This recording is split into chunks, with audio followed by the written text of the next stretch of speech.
Absolute Superman number 14 isn't just another chapter in a long-running arc. This issue is a breaking point. It's the story where Kal-El finally understands what dying feels like, what living costs, and what being Superman actually means when every symbol you've ever carried gets ripped away. Welcome back to your Captain Comics. The issue opens inside Kal-El's mind, but it feels more real than the battlefield around him. He sees the Redlands of Krypton, peaceful and untouched, with Jor-El, Lara, and even Krypto waiting for him. There's no urgency, no fear, just a quiet certainty. His parents tell him it's time to come home, and Kal-El realizes the truth he's been refusing to face. He's dying. This isn't metaphorical or symbolic. His body is failing, and somewhere deep down, he knows this could be the end.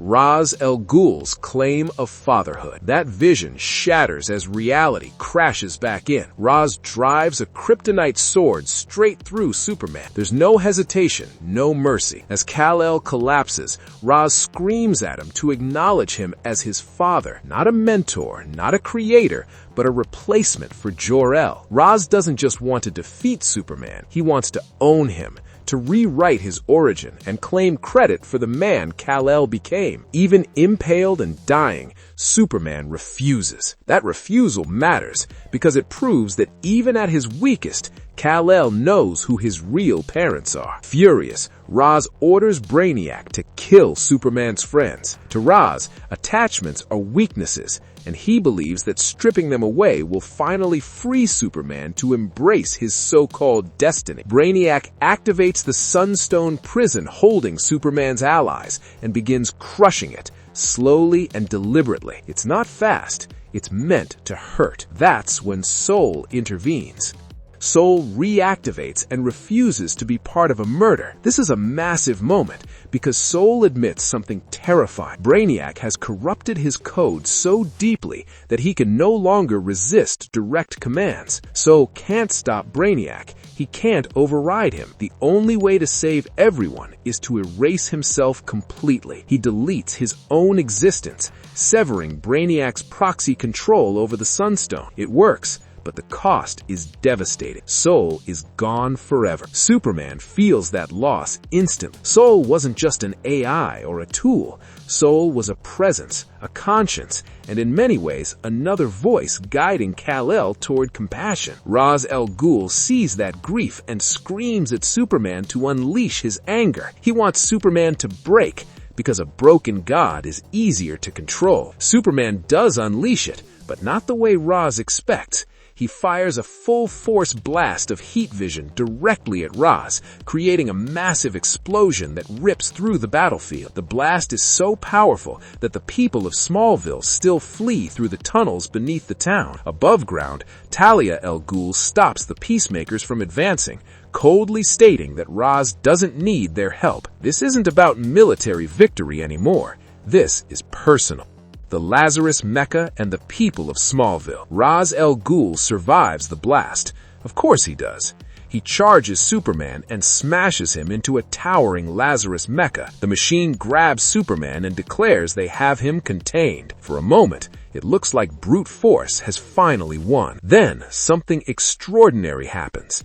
The people of Smallville step forward. Farmers, families, ordinary people who have lost everything stand between the mecha and Superman. They tell the machine to let him go. No powers, no weapons, just conviction. The Peacemakers line up opposite them, weapons raised, and suddenly the battlefield becomes a moral standoff instead of a physical one. Ra's al Ghul loses his patience. He attacks the mecha itself, slicing open the cockpit to get to the pilot. He roars that no one has permission to lay a hand on his son. That line says everything about Ra's. Even while trying to destroy Superman, he still sees him as property. When Ra's swings at the pilot, Superman blocks the strike. Ra's kicks him in the gut and mocks his weakness, calling it appalling. He orders the Peacemakers to kill the people of Smallville. Superman breaks completely in that moment. He tells Ra's he will do anything if it means sparing them, anything at all. Ra's response is chilling. He doesn't want obedience, He wants transformation. He demands that Superman cast aside his old life and embrace his destiny. The crest is destroyed. Superman's response is one of the most emotionally brutal moments in the issue. He tears the Labor Guild crest off his armor and dissolves it into sunstone dust. That crest wasn't just decoration. It was a symbol of belonging, of heritage, of having a people. Superman says it represented his people, but he doesn't have a people anymore. He calls himself the son of nowhere and nothing. Ra's orders him to kneel. Superman says he would beg and grovel to save Smallville if that's what Ra's wanted, but he knows Ra's is lying. The people will die regardless. Ra's confirms it, telling Superman that he's going to kill them while he watches. That's when Superman makes his choice. He shapes the Sunstone in his hands into a sword and attacks.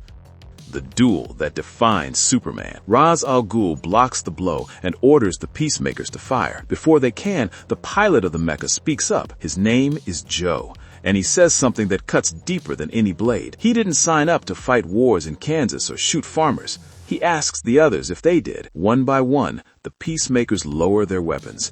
They choose humanity over orders. Superman and Ra's duel in the open. Ra's is clearly the superior swordsman, trained for centuries. But Superman has something Ra's doesn't. He can fly. Mobility, perspective, and adaptivity give him the edge. As they fight, Superman once again sees the afterlife. He tells his parents he's ready to come home. Jor-El and Lara tell him they miss him, but remind him of the truth. He's already home. The vision fades. Back in the real world, Superman shatters Raz's kryptonite sword with his sunstone blade. The symbol of Raz's control, his ultimate weapon, is destroyed. Raz collapses and tells Superman that he's won. All that's left is for Superman to kill him. Raz begs for death, claiming responsibility for millions of deaths and demanding that Krypton's sacrifice means something. This is the moment where most stories would end with vengeance. Superman refuses. Justice without execution. Instead of killing Ra's al Ghul, Superman carries him across the world to a Ranji town in Pakistan. He hands Ra's over to the people whose lives were destroyed by Lazarus Corp. He tells them exactly who Ra's is and what he's done, and asks them to see that he stands trial. When they ask who he is, Superman looks down at the empty space where his crest once was. He has no symbol, no name, just accountability. Weeks later, the world begins to catch up. Lois and Jimmy's broadcasts finally break through, revealing the truth of what happened in Smallville. National media descend on the town. Lazarus Corp collapses into bankruptcy. Talia al Ghul disappears into the shadows, alive but hunted. Kal-El returns to Martha's retirement home, hoping for comfort, for grounding.